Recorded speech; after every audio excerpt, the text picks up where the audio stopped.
college football has a great way of making you remember that the more you think you know each week, the more everyone is really just kind of making up as they go along. We're at the midway point of the college football season, and while there are a few constants, Alabama is good, most is still up in the air. Big changes in our latest Sports2Nite NCAA football power rankings. Here we go. At number 10, Oklahoma. The Sooners' offense looked unstoppable all season, and as it turns out, the offense was still okay, but the defense could not stop Texas on its way to giving up 48 points in the loss. Kyler Murray still very good, and the Sooners, they dropped, but they still belong in this poll. At number 9, Texas is, wait for it, back. That's the long-running joke whenever the Longhorns started to show signs of improvement over the past few years. With the toughness on defense and the capable quarterbacking of Sam Ehlinger, Texas goes from being very good to perhaps the frontrunners in the Big 12. And lost in the final score is the fact that the Longhorns thoroughly outplayed Oklahoma all game. Number 8, Penn State.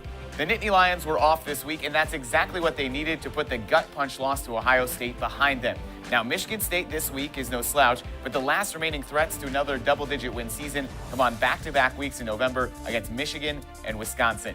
At number 7, Washington. The Huskies hadn't beaten UCLA on the road since 1995, so, all right, they get a pass for nearly blowing a 24-7 halftime lead.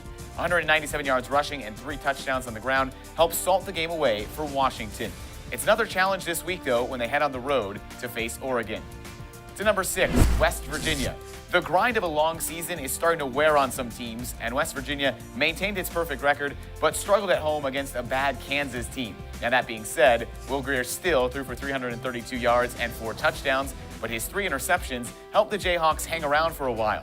Now, the Big 12 race will be fascinating to watch, as West Virginia still has to play Oklahoma and Texas, along with TCU and Oklahoma State, in what will be a brutally tough November. At number 5, Clemson. No problems this week for the Clemson offense in a 63-3 win over Wake Forest. This is where the ease of the ACC schedule will benefit the Tigers. They're far and away more talented than any team that they'll see the rest of the way. Clemson rushed for 471 yards and had 3 running backs go over 100 yards in the game. Up to number 4, Notre Dame. The big movers this week. Notre Dame has absolutely proven they are for real with wins over Stanford and then on the road at Virginia Tech these last 2 weeks. A defensive touchdown and a 97-yard touchdown run by Dexter Williams carried the night for the Irish. Now, Notre Dame doesn't face a ranked team the rest of the way. You have to consider them. They're a bona fide playoff contender. At number 3, Georgia.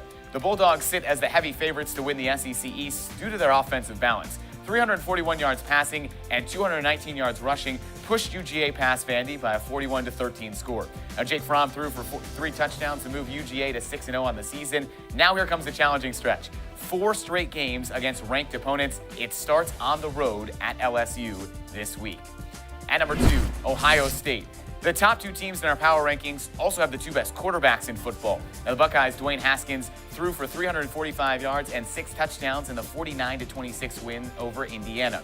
Haskins leads the nation with 25 passing touchdowns this year, and he's only thrown 4 interceptions. Now, Ohio State's schedule also bodes well for them. Only 1 ranked team left on that schedule. It's the home game against Michigan to end the year. And number 1, Alabama. It's almost comical at this point how much better Alabama is than everyone else. The Tide put up 65 points on Arkansas, and their starting quarterback hasn't even played in the 4th quarter at any point this year. Tua finished 10 for 13 with 334 yards and 4 touchdowns in a little over 2 quarters of work. The Tide also had 639 yards of total offense. So it's Alabama and then everyone else right now. And those are the latest Sports2Nite NCAA Power Rankings. Tonight's NCAA football power rankings are brought to you by IHOP. Eat up every moment.